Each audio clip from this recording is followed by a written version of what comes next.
Alam mo ba na ang Iceland sobrang mura ng kuryente kumpara sa karamihan sa mga bansa? Pero ang mas nakakagulat, halos wala silang coal, oil o natural gas na ginagamit sa paggawa ng electricity. So paano sila nagkaroon ng isang pinakamurang kuryente sa buong mundo? Sa maraming bansa, mahal ang kuryente dahil kailangan nila magsunog ng coal, oil o natural gas para makagawa ng power. Bukod sa mahal ang fuel, kailangan pa itong iangat mula sa ibang bansa, pero ang Iceland, halos hindi nila kailangan ang mga yan. Ang Iceland ay nasa ibabaw ng Mid-Atlantic Ridge kung saan naghihiwalay ang North American at Eurasian tectonic plates. Dahil dito, napakaraming aktibong bulkan, hot springs at geothermal areas.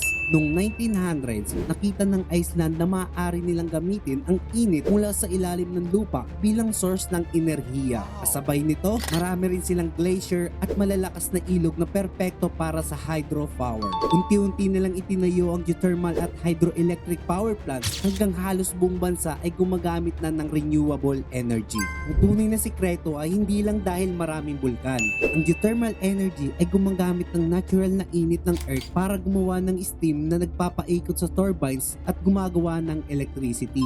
Samantala, ang tubig mula sa mga glacier ay nagpapatakbo ng hydroelectric dams. Dahil libre ang init ng lupa at tuloy-tuloy ang daloy ng tubig, napakababa ng operating cost kumpara sa mga power plants na umaasa sa important fuel. Ngayon, halos 100% ng electricity ng Iceland ay galing sa renewable energy. At malaking bahagi nito ay mula sa hydropower at geothermal energy. Dahil mura ang electricity, maraming energy-intensive industries tulad ng aluminum smelting at data centers ang pinipiling mag-operate sa Iceland. Dahil sa murang kuryente, mababa rin ang carbon emission ng Iceland kumpara sa maraming developed countries.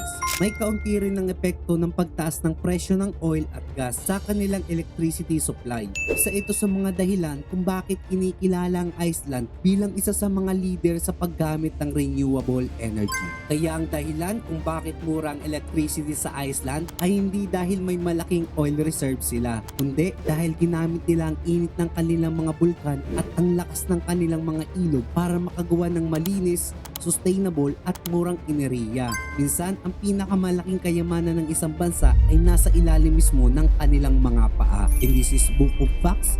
Thank you for watching.